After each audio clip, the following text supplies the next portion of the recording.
Welcome to the Blooming League of Original Podcasts.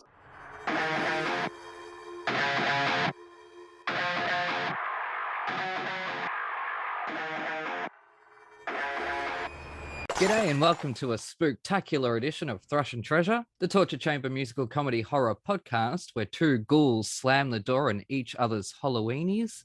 And speaking of hollow, I'm Aaron, and I'm joined as usual by the real-life MacGyver. Give him a lemon, an umbrella, and the blood of a virgin, and he'll build a computer with it. It's Evan the Metal Man.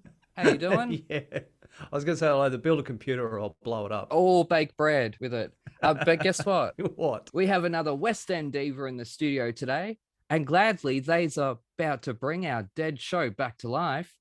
This April baby first learned to walk on the West End stage as the heartthrob Marius in the mega smash Les Miserables, before saying ahoy to the Savoy for a good jolly Rogerin in Peter Pan, where he developed a love of being typecast as a pirate by soon appearing in Pirates of Penzance as the dashing Frederick, sailing across the Atlantic to then appear on Broadway as the hunky Tiernan in The Pirate Queen, and after developing cabin fever, he regained his land legs with further stints as nearly every hunk, heartthrob and honey on the British stage in a scorching hot career that has included My Fair Lady, City of Angels, Assassins, The Fantastics, The Pajama Game, The Winter's Tale, Coriolanus, and you might want to see a doctor about that, and The Phantom of the Opera at the Royal Albert Hall, plus today's chosen Spooksticle. And somehow he also found the time to co-write Committee the Musical, which premiered at the famed Donmar Warehouse, plus his various screen roles in Doctor Who, Murder in the Orient Express, Holby City, as well as the film version of Les Miserables.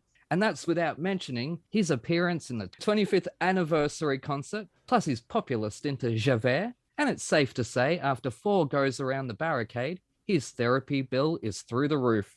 So please give a warm, cheerful g'day to the man whose resume is longer than these introductions, the #1 West End heartthrob. He's truly madly Hadley Fraser. How are you going? Welcome to the torture chamber. That was some intro. I might. Thank you very much. Do you mind sending me a copy of that, because I might use it as my CV now, pal, for programs. I mean, it doesn't get better than that. That is 2 now. I'm going to pat myself on the back of that one. It's funny because originally I was going to say truly Hadley deeply, but that would be a totally different podcast. Yeah. So there's no way to write that without it sounding pornographic. But as I say, you have been the leading Lothario in like everything. Are there no other pretty people in London? There are a great many other pretty people in London. I don't know. I mean, That's what I thought. Yeah. No. I suppose. There was probably just... Oh, sorry, that's my brother calling me on the phone. There is another pretty person in London. There's probably just a dearth of people at a particular time who sort of played chinless wonders. I got a sort of reputation for playing sort of slightly upper class, sort of no muscles in the arms, chinless idiots. Yeah, but no, there's quite a few of those around in London, as you can imagine. No, I am teasing there. But speaking of West End, it's up and running again, thank God. Jump straight into a serious question here. Besides the common current socio-political answers like diversity and authenticity, what changes are you hoping to see moving forward? I think there is an understanding, really, that going forward from here, it sort of can't just be business as it was to a certain extent, which was power and decision-making being held in the hands of a select few.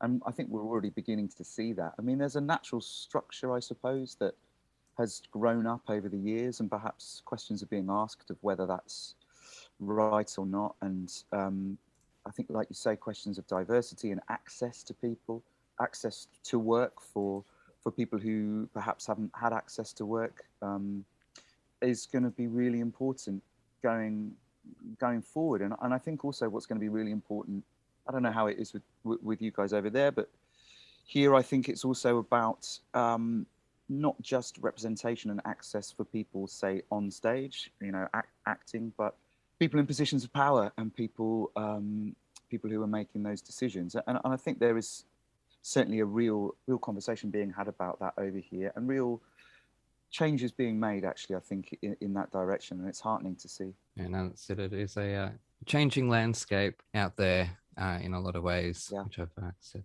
quite a few times on here. But anyways, we've got the serious question out of the way. So we're going to jump into the silliness, the heavy metal. Yeah. Now, what has been your experience with metal over the years? Well, I suppose I mean, I'm a bit of a, when it comes to music, I'm a bit of a magpie. Like I could pretty much sit down and listen to anything. Yeah. So just to cut you off, in Australia, magpies try to kill us. So I Right. just want to clarify that. We're talking about British magpies there that are a lot Yeah. friendlier. Ours don't steal shiny things. They stab you in the back of the head. Do they really? Yeah. Yeah. Look it up on YouTube. That's Yeah. incredible. They swoop.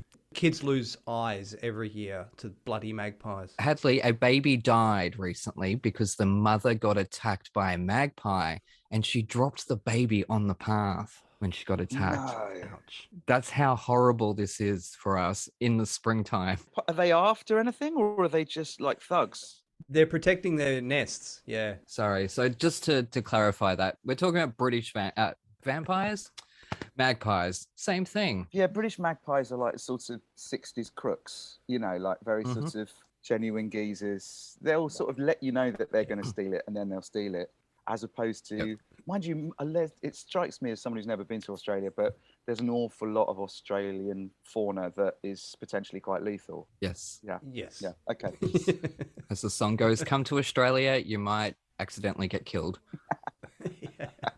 Yeah, so I listened to, I suppose, a bit of metal back in high school. It would have been. I had friends who were sort of metalheads, you know, but it was sort of the entry level stuff, really.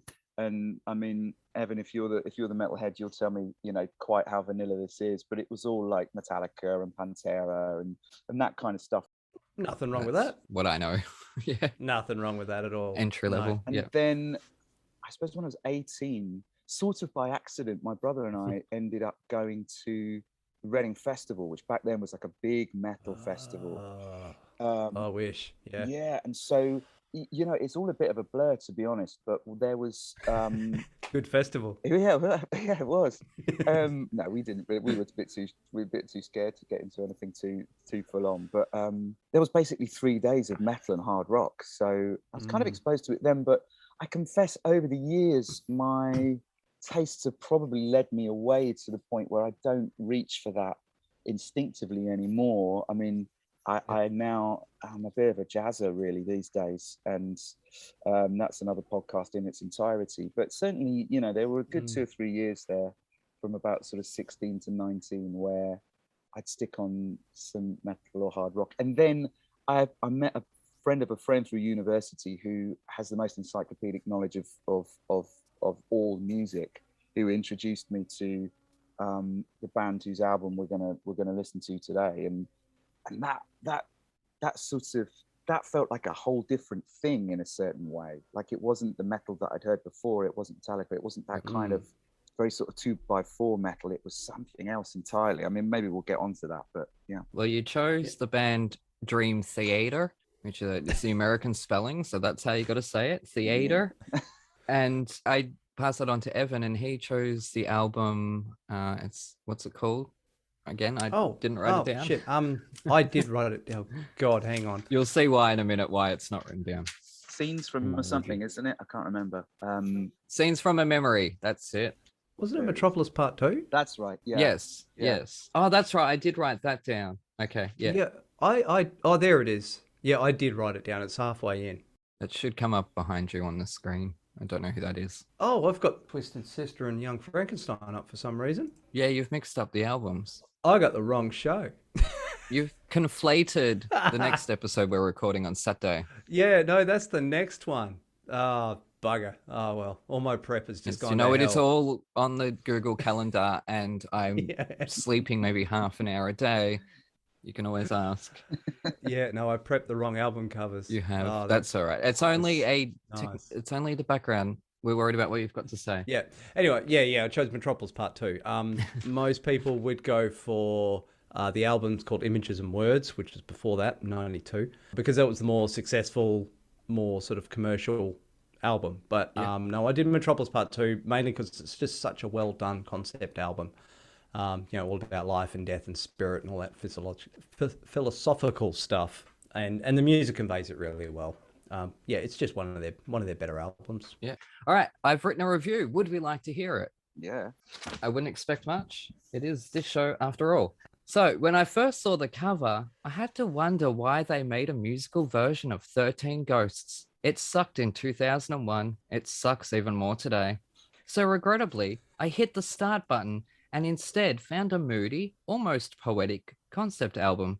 And just like 13 Ghosts, I had no fucking clue what was happening.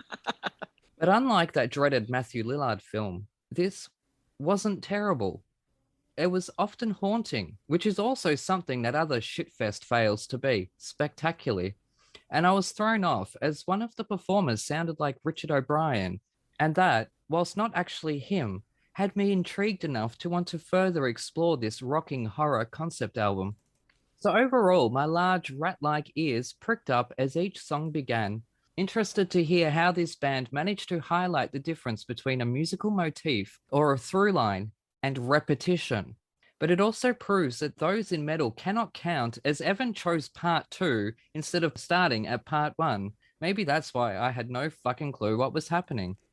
And whilst I was expecting a nightmare, cliche joke, what I got was actually a band showcasing its potential and living up to the genius legacy of concept albums that clearly inspired their choices, not necessarily their sound. 4 stars. 4. So I actually quite really enjoyed this as a thoughtful, ponderous piece, though, as I say, I had no clue what was going on in the album, but the music was enough to get me thinking. Yeah, I quite liked it. If you bothered to look, part 1 is actually just a single song. There isn't an album, part 1. It's just, there's a Metropolis part 1 is a song, and then Metropolis part 2 is an album. Oh. Well, no, I didn't bother to look it up. Clearly, you caught me out there, didn't you? But I did not actually, I found it on a playlist originally that had the part 1.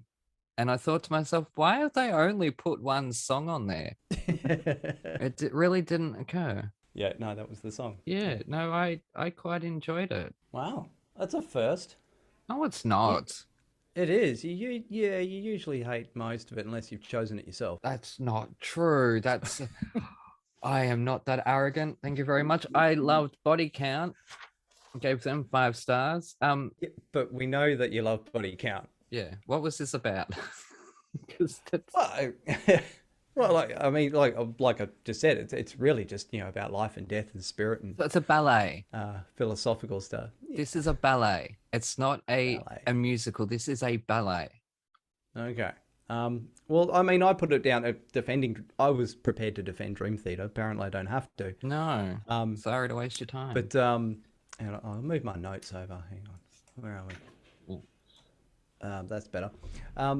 I put down Dream Theater are consistent lunatics. I mean, you can listen to one album out of context and go, these guys are all over the place. 1 minute they're doing brutal heavy metal, the next it's a soft ballad, and then they're doing a song that could fit into a 90s sitcom. But then all their albums are like that. That's what makes them unique. Dream Theater certainly aren't afraid to experiment.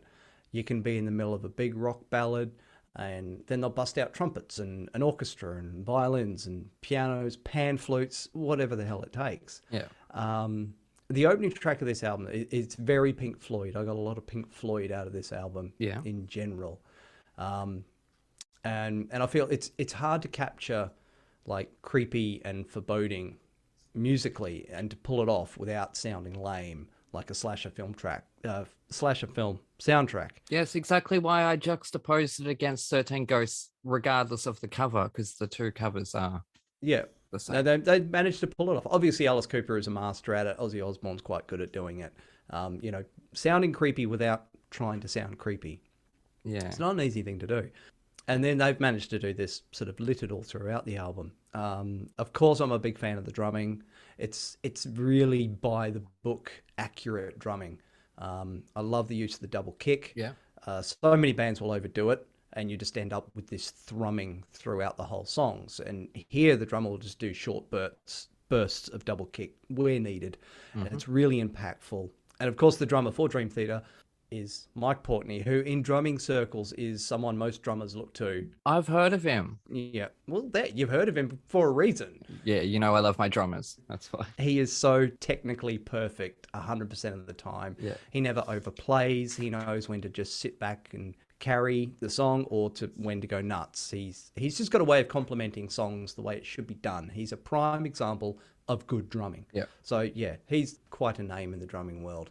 The lead guitarist obviously is an absolute legend. He has certainly learned his scales. I don't think there's any scales that he doesn't know. There you go, learn your scales, kids. Musically, as a band, they're really unpredictable. The album takes twists and turns constantly. Case in point is track 7, Through Her Eyes. It could easily be a completely different band. Yeah. But the through line is there. Yeah, and it has that same sort of Pink Floydy feel as the first track. And then you get to track 8, which just sounds like fucking Tool. And then randomly they throw in some honky-tonk piano because that's what they do. You know, Spirit Carries On is just a wonderful song. It's just so well written, so well sung. It's got the big swelling key changes and the long, slow guitar solos. Female choirs in the background coming up there with, you know, some of the best Pink Floyd again. Pink Floyd just keeps coming back. You can hear the influences. Yeah, and it reminded me of Shine On You Crazy Diamond. It specifically reminded me of Shine On You Crazy Diamond. Yeah. And if you can capture that sound, I think you've done pretty well. Honestly, these guys can just play just about any genre they feel like. I found listening through the back catalogue, you'll get some albums that give you a bit of a Hallowe'en vibe, and another album sounds very Faith No More. This one's got a very Pink Floyd feel to it, and they just kind of reinvent themselves every time, but still end up being mental. But that's what we want from a band. Yeah. That's what I'm here for. I know. I actually got a new appreciation for Dream Theater just doing the research and just listening around. Like I said, I'll listen to the album we've given or picked, but then I'll listen around to all their other albums as well. And yeah, I really got a big appreciation for Dream Theater, more so than before, just by doing research on them. Yeah, I love them. Awesome. Now, Hadley, how did you go reliving this band, this concept album? Did you understand what the fuck was happening in the story? Well, I was enjoying listening to the pair of you there and enjoying listening to Evan sort of the rundown. You know, it would be an album that I've not listened to for years. And I suppose there's probably something at play that I quite enjoy about it, which is that sort of theatricality. I mean, the fact that you mentioned Floyd, I get a lot of sort of Floyd from it, but also a sort of prog theatricality, you know, like Genesis. I was just about to say, like Gabriel era Genesis. There's a lot of that stuff going on where you have very different time signatures just butting up against one another, and then there'll be a massive gear change. And like you say, they'll go from, you know, really hard rock or sort of symphonic metal suddenly into something completely different, and it can leave you a bit discombobulated. So Aaron, when you ask me, do I know what's going on? I'm not sure that's the point. Like, in a way, I think, Touche. you know, I think there's something to be said for this album in particular. You know, it's got that spoken intro that's a sort of someone hypnotizing you, isn't it? For me, it's a sort of moment where actually you sort of let right angles go a little bit and start to look at things in a much more sort of amorphous way. So I wouldn't be able to tell you what the story was, other than someone seems to have died, a girl called Victoria, and this is something that is either recounting that or is coming to terms with that. There's no plot on Wikipedia. There's no plot. Oh, there is. There's there's a there is a. I'm reading it at the moment. There's a full synopsis of Act 1 and Act 2. Where? I don't know. It's on Wiki. Oh, it's there. I'm just looking at it. It's very long. I did look. I promise. You can see it in my history. Yeah, I'm annoyed that I didn't see it before. Actually. Yeah. Because it gives you the full rundown. This leads me to ask, you know, if there is a plot, then why hasn't anybody ever staged this?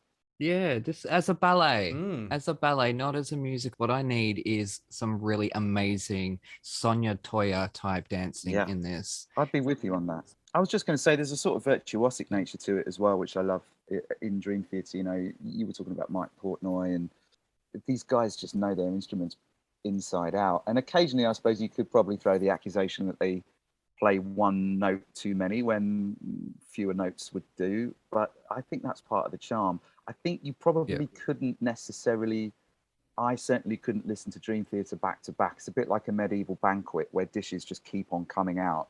And after about sort of 4 or 5, you're beginning to feel slightly bilious. Yeah. And you have done Les Miserables like 1,000 times. Yeah, so I know about long pieces of art that never seem to end. But there is, for me, a real admiration of that sort of mastery, I suppose. And yeah, it wouldn't necessarily be the populist choice, but yeah, I really enjoyed listening to it. The track I loved the most was Scene 3, Part 2, Fatal Tragedy, which sounds quite full on, but actually I found it quite playful.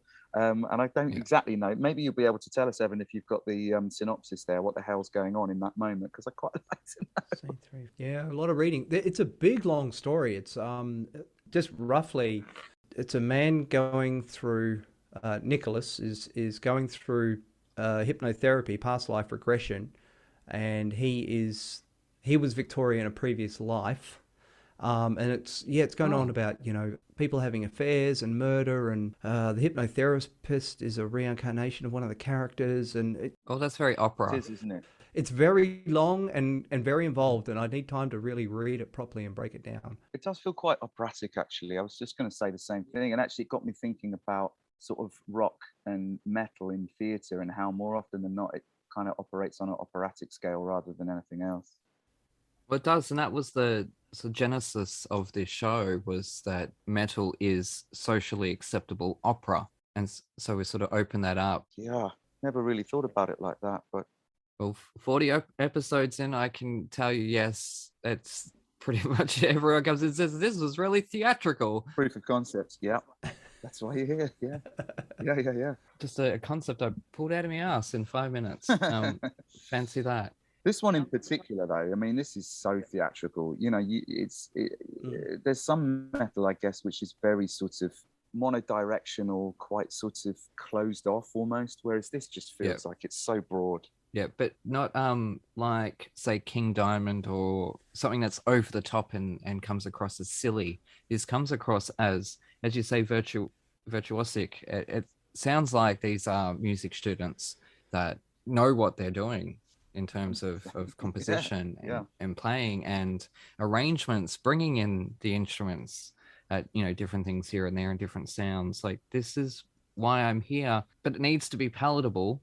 And this was, thankfully. Yeah, no, I would like to further explore this when I have a good break that I don't have to listen to a bunch of other albums at the same time. Yeah, it basically seems to be about he's having to solve a previous life's murder mystery, and he can't move on until he's solved how he was murdered in a previous life. Yeah, it's all. Someone could put this on stage. It looks really, really interesting. Yeah, definitely. Everyone buy my book so that all these ideas we keep coming up with in this show, I can afford to produce them. Anyways, well, I think plug of the week. Shameless plug. I think we've woken up from the dream theater. Oh God. This was a successful choice this week. Finally, it's taken you about 9 episodes to get one. But yeah, so we're going to throw to a quick ad break, and we'll be back shortly with West End's Hadley Fraser.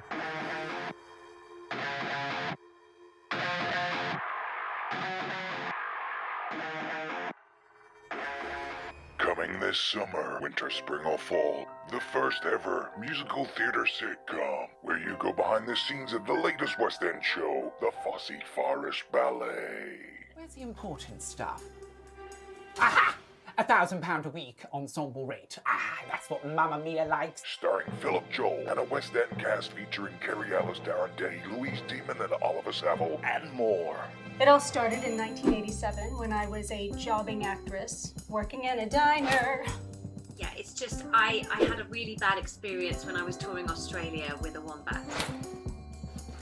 Darling! Mwah, mwah. La, la. How long have I been mentoring you? 3 months? 2 years. So her name is Henrietta. The horse. Yes. I've managed to secure you an audition for the biggest, most innovative, and the latest show to be going into the West End. Joseph and his Technicolor Dreamcoat. Think more along the lines of Pen. Frozen. You can watch this episode for the price of a coffee. Simply go to www.thefossyforestballet.com. Any and all profits go back to theatre charities, acting for others, and the theatre's trust. You'll laugh, you'll cry, and you'll see a grown man in sparkly tights. Tight nights. Nice tights.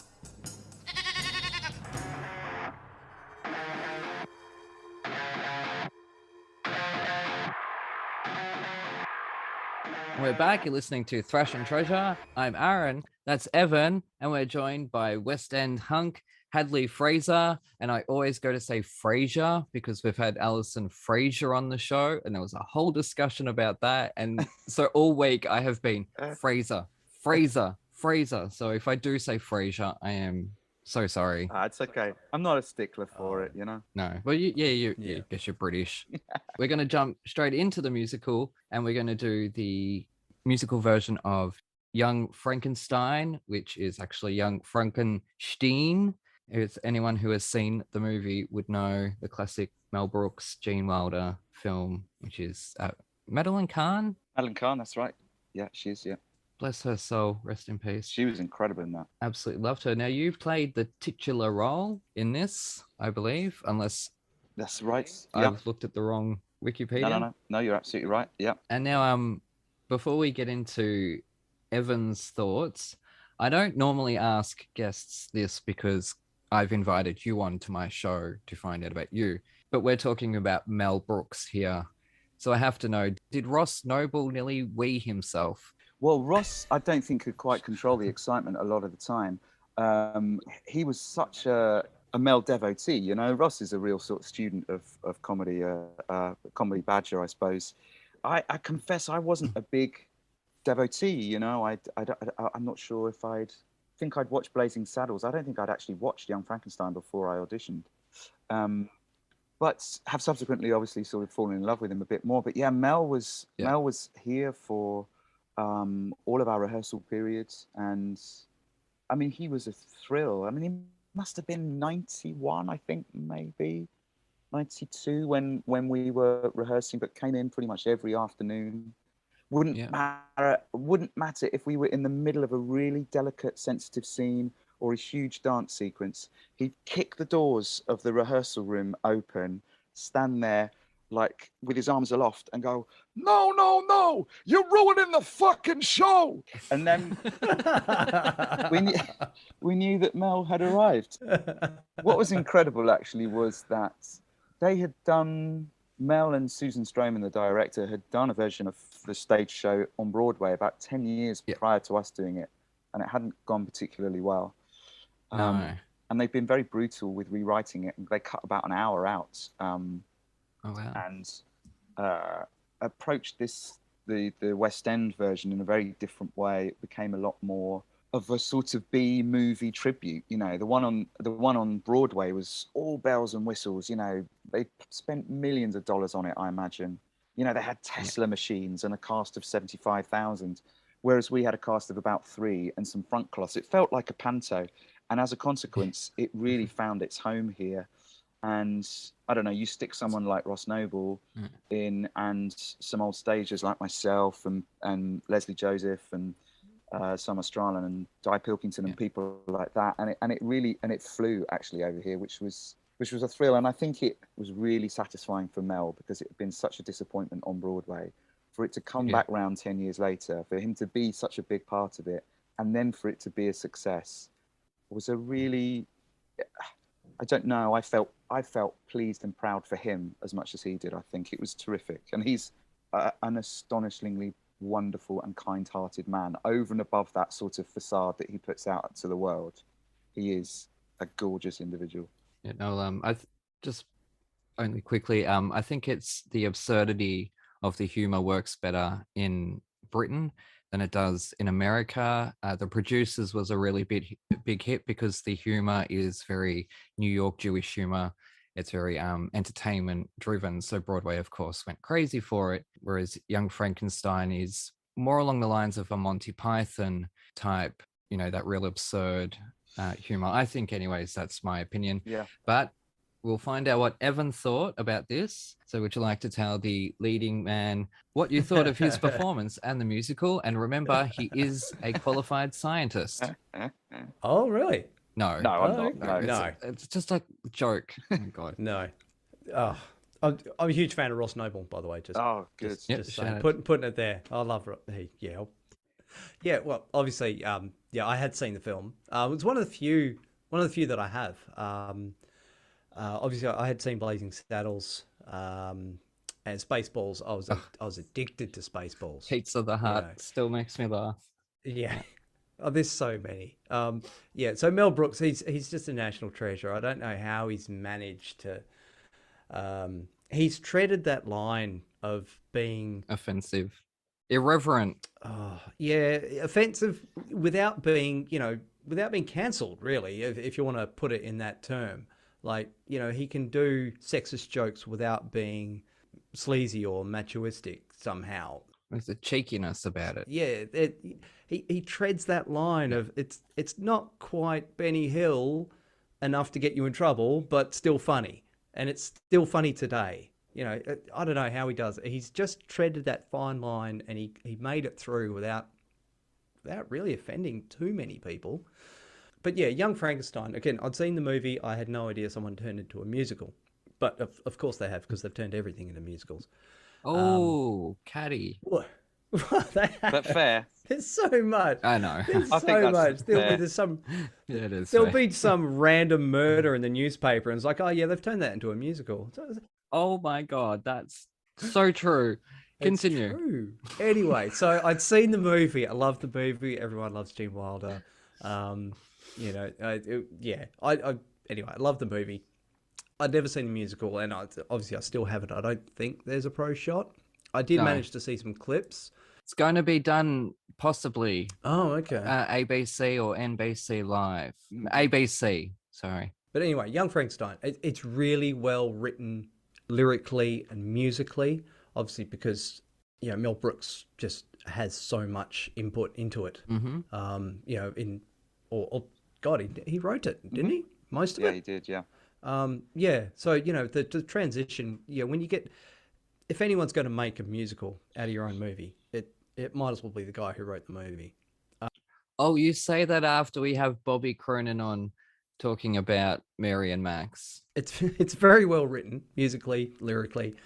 To work in genres like barbershop, jazz, sneak in Cossack pieces, and still keep it all within the same theme and with the same sound to it is very clever. And of course, someone like Mel Brooks, you know what you're going to get. I grew up in the age. I grew up with Spaceballs and Blazing Saddles, and this certainly feels like it's been approached like a movie. The score is movie quality, and you could quite easily be listening to the film score.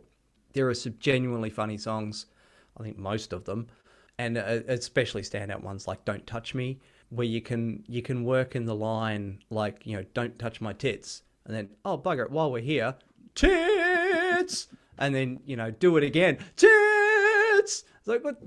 That's Mel Brooks all over. Just while we've broken the rules, we'll just go all the way. Another standout song, obviously, is "Roll in the Hay." Sutton Foster is just masterful. That's the wrong one. It's not Sutton. What you're saying? We were supposed to be listening to The live London one that Hadley's on. the live London. Oh, I'm sorry. I listened to the original cast recording. So Sutton Foster is awesome. She is awesome.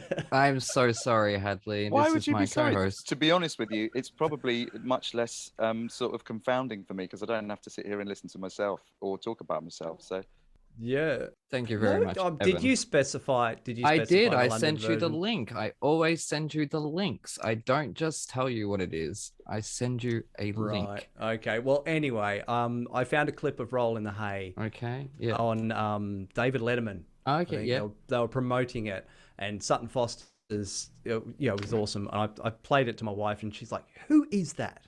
She is incredible." Yeah. She's in a lot of trouble too. she is, yeah. A balancing comedy with exceptional performances while also bouncing upside down in parts. Mm-hmm. That's incredible. She didn't even You could tell she was singing it. She wasn't miming. And yet she's flipped upside down and is bouncing on this cart. And I can't hear it in the voice. I thought that was clever as hell. Discipline and hard work and breathing techniques and looking after yourself. It is a grueling career. Because remember, they do that 8 shows a week. Yeah. Yeah, when you say it like that, it does sound tiring when you say it like that, but somehow you get through. Yeah. Jake Gyllenhaal can't even shower once a day, and they do that 8 times a week. Yeah, putting on the Ritz obviously had me giggling. That's funny as hell.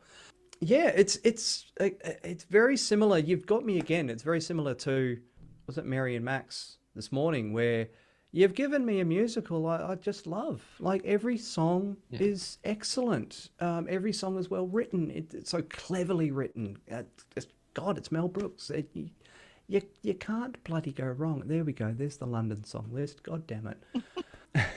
If you want still time to listen to that London, we can go back and redo it. No, that's good. I mean, the songs, no. It's Do just your part, I mean. Yeah, I did end up listening to it a good few times. It's great. It really is great. I would love to see it on stage. This is another one I would definitely go and see. Yeah.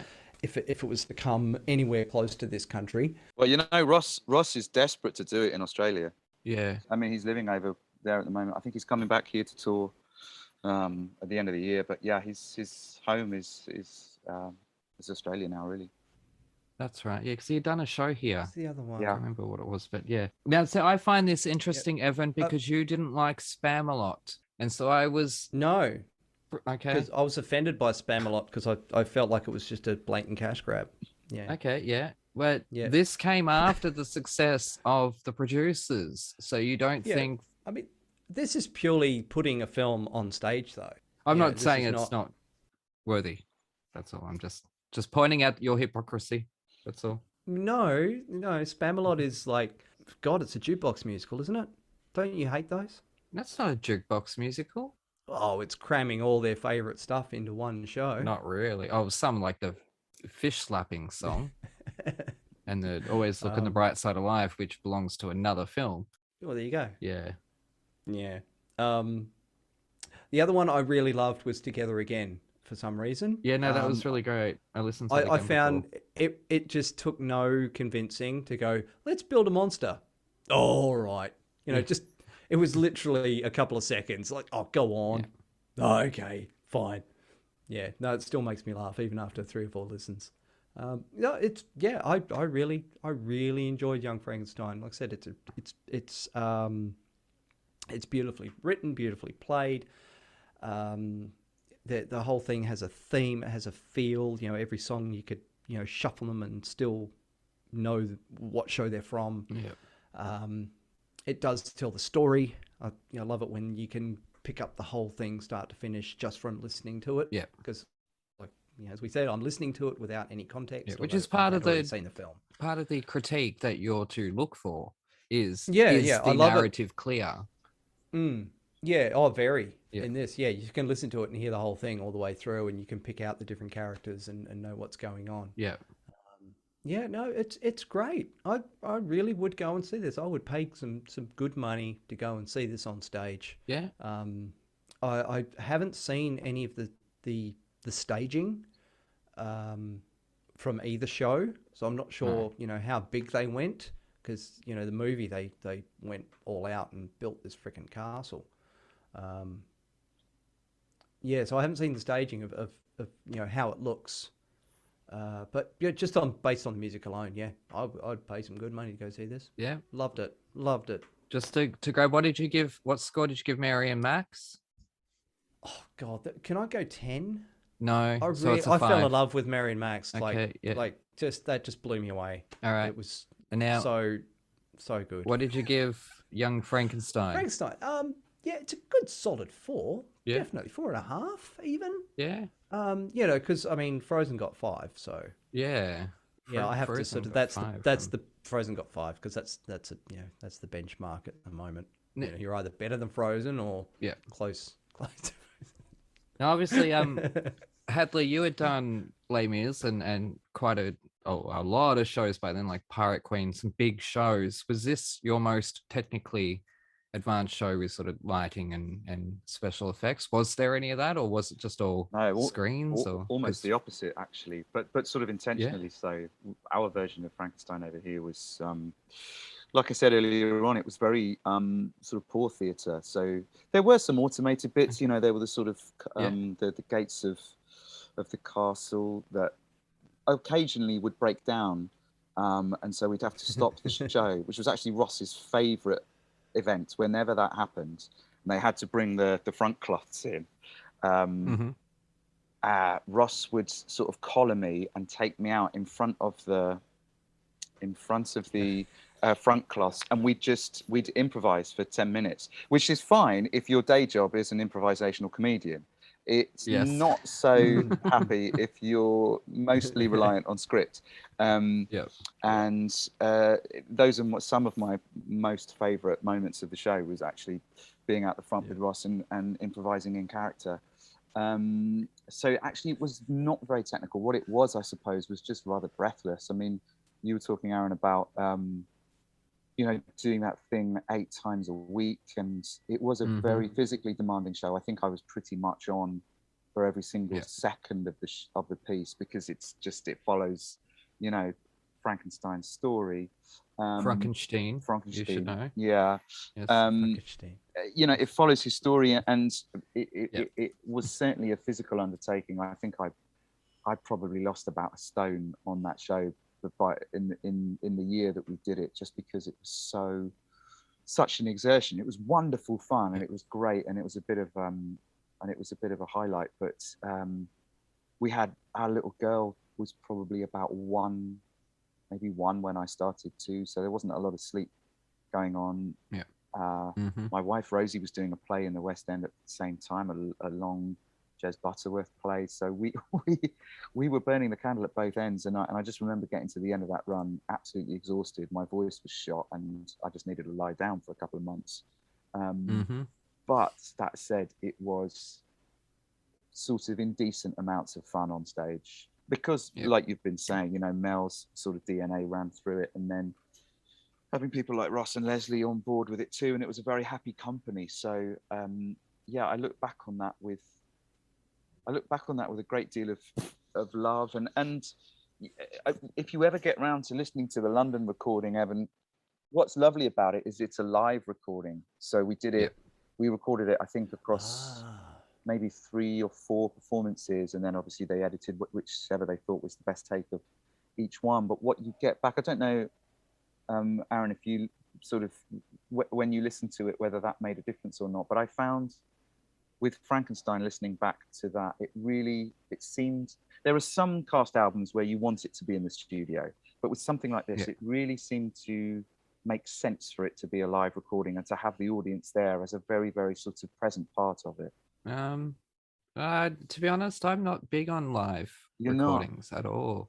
No, audiences shit me up the wall. Anyone who listens to this show would know that. Nothing like this morning. I'm ranting to poor Bobby Cronin about audiences losing my mind about. I'm just like, sit down. It's not about you. You know that they are like an integral part, right? We sort of. I understand that, and I haven't been on a stage in so long that I am now one of them, an audience member only now, sadly. So that's me. And me being horrible, obviously. No, so I don't know, because I think it's maybe that sitcom effect of when there's a laugh, I like to choose when I get to like what I find funny. I feel like when I'm hearing an audience laugh, I'm being told what's funny. Does that make sense? It makes total sense, yeah. And I don't know, it's definitely my problem, my issue, because, you know, it's really not patronizing at all. I don't know why I feel patronized by it. So I don't know, but you guys did absolutely well. I'd listened to it quite a few times over the weeks, and I do much prefer it over the American one, and I think for that reason that there was that decade of retrospect that they could go back and work out sort of what's going to work here. But also it is such a as I said before, such a British story, or at least feeling, a comedy behind it, that I think it definitely worked a lot better. Which is absolutely no negative on the Broadway cast. I mean, you got Megan Mullally and Ashula Hensley, and yeah. So like you've got this amazing cast, but I think that's what it was. It just didn't hit the mark. They were riding off The Producers, which was a massive hit. And they thought, well, this one's going to surefire hit. And it just, I don't think it landed. Blazing Saddles may have been a better option for the American audience because the Wild West is so intrinsic to the American history and culture and stuff like that, I think that would have been a better option, whereas Young Frankenstein definitely works better here. But anyways, I think Young Frankenstein has run out of steam, so we will resurrect after the ad break.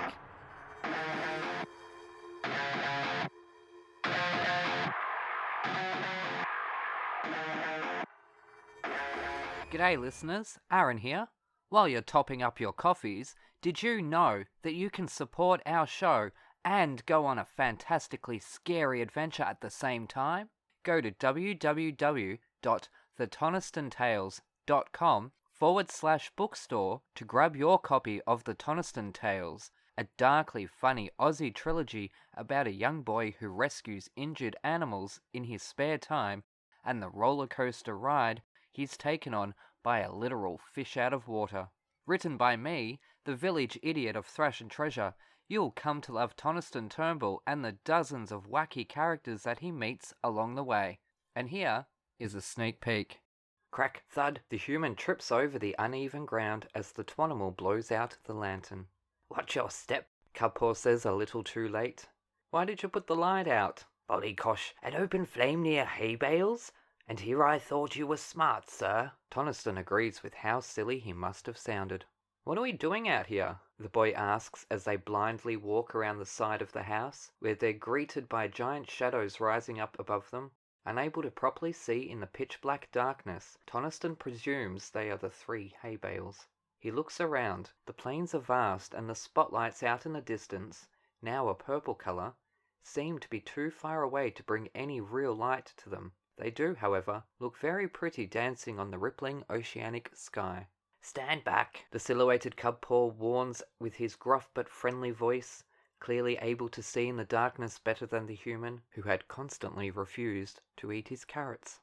Grab your copy of The Toniston Tales from thetonistantales.com/bookstore today. Hooroo!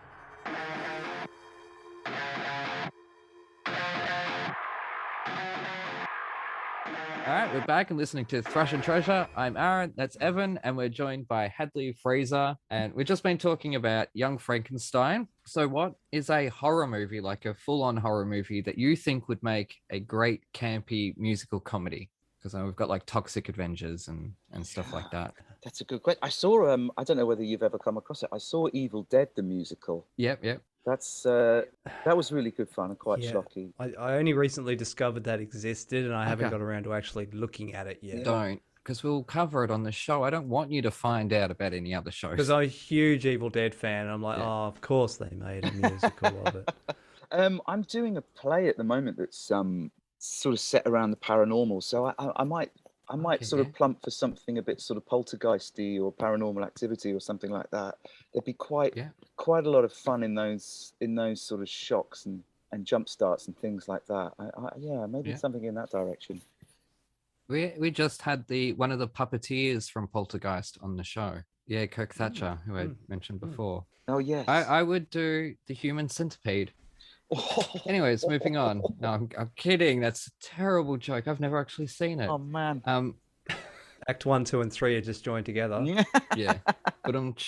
Okay, so what is one quote unquote ugly or villainous role that you'd love to shed this hunky heartthrob image? Something that already exists. I don't want any something new answer. No. Sorry to put my foot down. And there's only no, it's fine. There's only one role that I cover, and it is kind of in that direction that I covered, which is Sweeney Todd. I'd love to do Sweeney Todd. Yeah. That's pretty murderous. I thought that's a popular choice. Yeah, because it's a masterpiece of writing. So I think a lot of people have got their eye on that. Yeah, a hell of a lot. It's common male or female. It's either going to be Mrs. Lovett or Sweeney Todd, whether performing or directing. Yeah, I can imagine. Everyone wants to have a go. That's it. Okay, so what type of musical do you avoid? Most. I'm not. Here's the thing. What's been lovely about this was listening to some Dream Theatre as a consequence of being on the podcast. Yeah. What's been less lovely is that I really don't listen to musical theatre. Yeah, no, you're not the first. It's a bit like Busman's Holiday, you know. I prefer to listen to other things. That's me being a bit facetious. There are some that I will listen to. What do I avoid? Okay, well, I'll reframe the question. Your agent sends you 2 free tickets to a show and you throw them immediately in the bin. What show is that?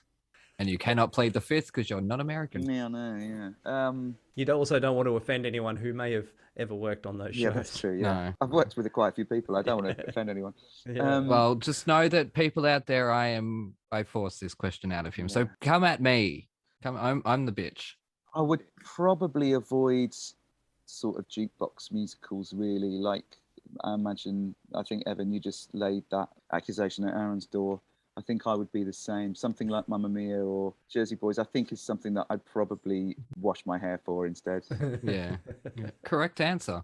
Now, here in Australia, we say chukas, and you've worked in a few countries. What have been some of the cultural theatrical differences that you've noticed along the way? There was quite a big one. The first time I worked in America, first time I worked in New York, I wasn't quite prepared for just how straitjacketed the sort of unionization of stage work is over there. And I remember I went to move a prop or move a piece of furniture or something, and one of the stage crew guys came up and gave me pretty short shrift. He was like, "Hey, that's not your fucking job, buddy." You know, and I was a bit like, "Oh, wow, okay, this..." Because you're in rehearsals over here, there's probably a minimum of a couple of stage management, and everybody just kind of mucks in, and it's what you do, and everything's done a bit more on a bit of a shoestring, and you just kind of, if you have to move a bit of furniture, you do it. But over there, it's so structured, and everybody has their sort of what they can do for their jobs, what they're not allowed to do for their jobs. That was a big cultural thing to get across. But I kind of see it because there's a certain amount of saying it is important that we do this in order to just keep on justifying why we're here, and we have a definition for our job. So that was quite a big thing. I'm trying to think what else really. I don't know if there are any massive sort of more generalizations that I felt really, because everything just differs from show to show, from production to production. Very often it's led from the top, and you can find good people wherever you go, and conversely you can find wrong uns. So there's always a balance to find with that stuff. Now, have you noticed a difference in the culture of standing ovations across the pond compared to the West End? Which obviously, again, I'm not talking about this post-COVID reopening. Yeah. Everyone's excited. I made my feelings known about that in the Bobby Croonan episode. Yeah, I don't know. I think people certainly in London audiences are becoming a bit more prone to jumping to their feet. It's hard as an actor because you want to believe that it's for you and that you've done a good show. So I'm not sure I'd be the best judge of it. And also, the sort of the mitigating factor that I would draw into my own perspective on this is that the show that I did, the 2 shows that I've done in New York, one of them was a musical and it was quite a big flop, so no one was getting to their feet anyway, and the other was a really quirky play about chess that no one came to see. So I'm not sure I'd be the best the best person to ask about the difference, to be honest. No, but you've done Les Mis, and that is a massively popular show. Did you notice, obviously, from doing it in the early 2000s to then coming back 10 years later, was there a difference in audiences there? I don't know, man. I'm not sure. I don't know if maybe. I'd certainly think within the 20 years that I've been doing it, there is much more of an instinct in audiences now to sort of jump to their feet and applaud. And I suppose there's the sort of reactionary in you that goes, well, you should only really stand if it's worth it. Yeah, it's extraordinary. That's I think that's what you guys signed up for, because as you said at the start of that, you don't know if it's for you or for the show or a great performance. Like I think that's going to mess with people's heads because you're going to expect it. After all, actors will expect it. If you don't get it, you're going to be kicking yourselves. What did I do wrong? And we all know what artists are like. We are overly anxious and neurotic about our own work and responses to that work, you know, when it's on such a grand scale. So yeah, sorry, this is your answer. No, it's interesting to hear. It's really interesting. That the only thing I'd sort of counter with that is that in a way, I think it's not really up to us to judge or to suggest in what way an audience member wants to show their appreciation.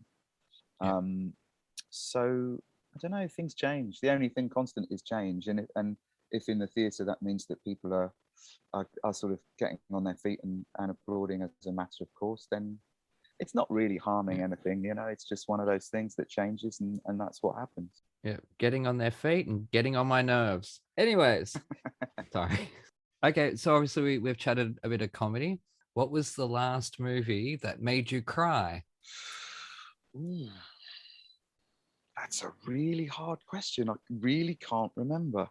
Do you know, I don't actually watch an awful lot of movies. I can't remember.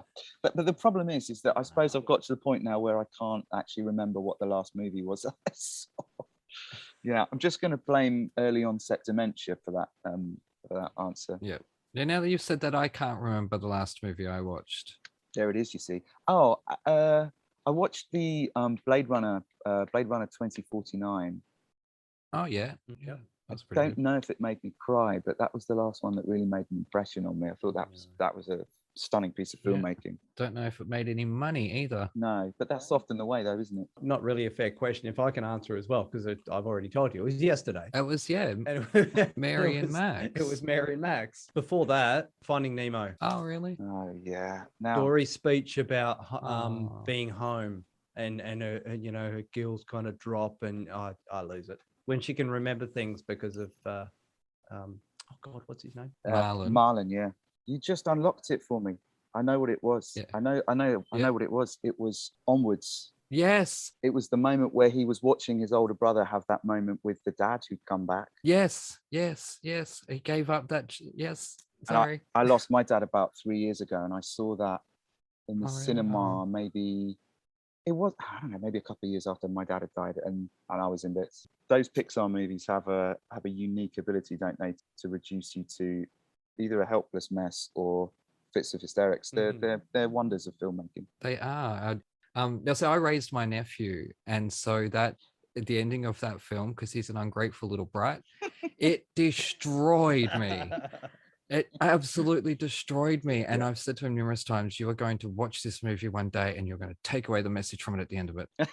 Anyways. But there's so many universal themes, though. You know, anyone who's had a kid or anyone who's lost a parent or, you know, that kind of thing. And they'll hit you with it. They're unashamedly. They'll go for the on purpose. I love Pixar, but also fuck you, Pixar, because you keep making grown men cry.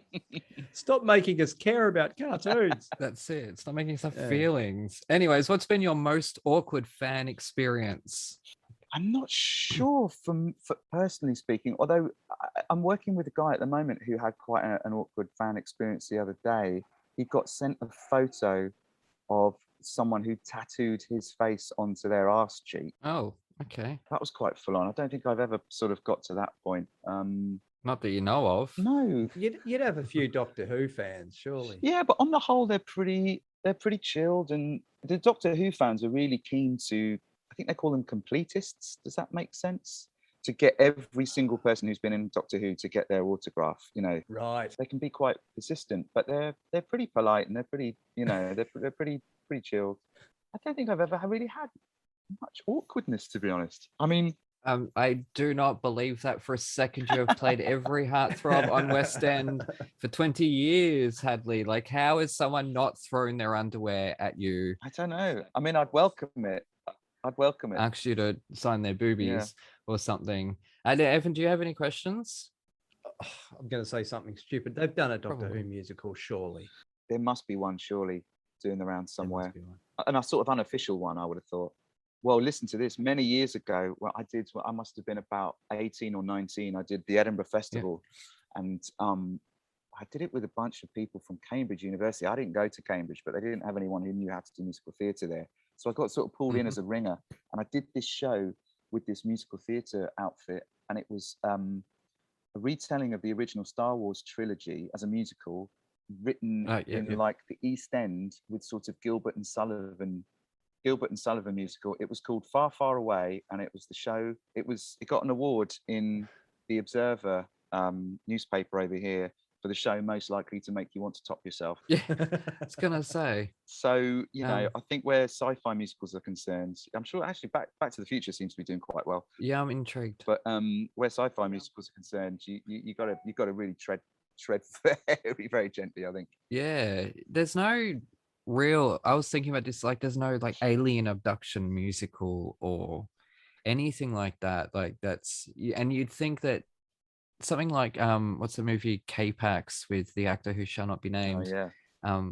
That's not a alien abduction movie. It's like an alien in real life sort of thing. Or Paul with oh yeah, Peg and Frost. Simon Pegg. Yeah, sort of that type of thing. Why hasn't there been something with aliens? Or we've had Shrek, for crying out loud, and that's like a big giant green. We've had King Kong. You've already accepted to do the Young Ones musical. Who do you play? You're Mike, Rick, Vivian, or Neil. And if you don't know the Young Ones, you can leave immediately. You're in the wrong country. No, man, it's the agony of choice, isn't it? It's the agony of choice. Probably Vivian. Yeah, I was going to say, have to be Vivian. Yeah. You get to break stuff on stage, you know, mohawks. Yeah. That would be the most fun, I would say. Yeah. Yeah. I mean, that surely can't be far away. Young Ones, the musical. Someone's writing that somewhere. Yeah. What if they just done? Oh, they're putting every British TV show on stage now. Dad's Army and Faulty Towers and all this. And I've look. Yeah. Okay, if things are going to be official and good, okay, cool. But I want no more of these unauthorized parody musicals like that Star Wars one you talked about. Write something new. If you kids out there cannot find an original story, come and talk to me. My head is bursting with them. How do you get away with parodying or doing an unauthorized Star Wars musical without being sued? You call them characters like Jabba the Pizza the Hutt and stuff like that. Like you do a send up. Yeah, I played Lando Calrissian, and I think my character was called Leonard. Oh, you get around it that way, and he was a nightclub owner. Now you worked on Murder on the Orient Express, or directed by the great Kenneth Branagh.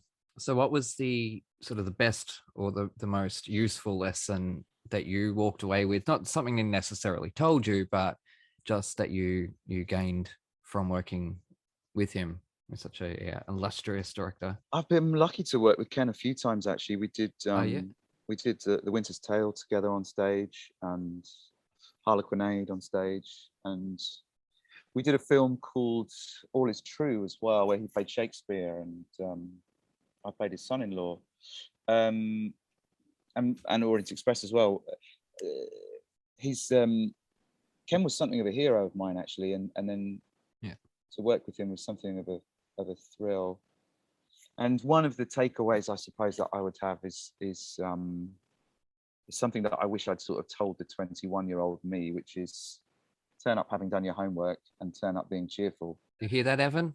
I did my homework. I was given the wrong assignment. That is sort of in a sort of theatrical rehearsal context, I suppose, but it's probably a good lesson for life. But he sort of leads by example. I don't know when that man does anything, because he's always working, always got several projects going on. He's a sort of one-man industry, and he sort of continues to be a real inspiration for me. Cool. And who would your other inspirations be? The most basic bitch question of them all. There's another couple of directors who I've been fortunate to work with a couple of times. Stage directors predominantly. There was a lady called Josie Rourke who ran the Donmar warehouse over here, who sort of changed my career to a certain extent. That place fascinates me. That audience, like, is that comfortable? Like, is that what to sit in? Yeah. Yeah, it kind of is. Yeah. And there's not much of a stage. It's like, I don't know. I'm fascinated by it. But before I worked there, it was a bit of a sort of dark crystal of a place. I wasn't sure how you got in and how you get out. And then I was very fortunate to work there quite a few times. In fact, we did City of Angels there first time round. And Josie Yeah, Jay-Z went a long way to sort of changing a bit of a trajectory for my career. And then there's another director called Richard Eyre, who has done a great many films and things as well. But I've worked with Richard a couple of times, and I find his way of working very, very, very, very inspirational as well. He's very, very thoughtful, very considered, but also very gentle and very loving. And I suppose that's where I find myself these days, wanting to do good work with good people. And it's sort of as important as what you're doing is how you are while you're doing it. Yeah. And I noticed you only pick directors there that you look up to. Is that a field you want to get into? No, I mean, I wouldn't say no. I've directed once before, but just for youth theatre. Yeah. But I would certainly like to. I suppose it's sometimes a question of carving out the time, because you do have to sort of commit to those things quite a long way in advance. And certainly acting means that you have to be a bit more flexible and leave yourself open to things. So I'm starting to write a lot more, actually. So I suppose I'm exercising that sort of sense of control a little bit more, of, you know, stepping away and having some sort of agency. So I guess that's the direction I'll head in. Yeah. And obviously you'd written Committee, the musical. Is there any sort of news on what will be happening with, going to get maybe an Australian production one day that I can go and see? I'd hope so. Maybe give you a high five at opening night, because I'd better get an invite. So you will, you guys will be there. Yeah, no, I've been workshopping a musical with a composer over here called Joe Stilgo, and that's sort of ongoing, and so that might sort of wend its way down to you guys at some point. But yeah, it's something that I want to do a lot more of, so we'll see. Hopefully we'll make it out. Yeah, that's it. I've come to all my questions, and yes, thank you very much for joining us. Thank you guys, thanks for having me. It has been an absolute pleasure. And where can people find you on the social medias? Oh, I'm Hadley Fraser at everything, I think, actually. Yeah. Oh yeah, I was going to ask about that. Hadley, it's obviously not your birth name, it's a stage name. What's the origin of that? Hadley was my grandfather's name. Oh, lovely. And when I joined the Actors Equity over here, you couldn't have the same name or a similar name to someone else. And I think there was a Rupert Fraser or something like that, because Robert's my name. So Hadley was, I think, my third choice. Yeah, I actually read somewhere that both your parents' names are already taken. That's right. Well, my dad's name was Jack, and I couldn't have mine. And Carol would have felt slightly strange, although that might have been the way to go. So yeah, that's what it was. It was my grandfather's name, but he was never called Hadley. He was known as Ted. So it's a very, very old English name, but it's quite a rare one. But it kind of, I don't know, I like it now, and it does what it does, you know. Yeah, I was actually thinking about changing my name, because there's another Aaron Ware from Australia that is publishing books, but they're self-help books that he claims to have gone from $5,000 to $5 million in a year. Yeah, having the same name as another author is a bit of an issue. I know, that's what I'm saying. So, but anyways, no, that's it. Anyways, you guys at home, take care, and we shall see you next time. Hooroo! Awesome. Like quicksand!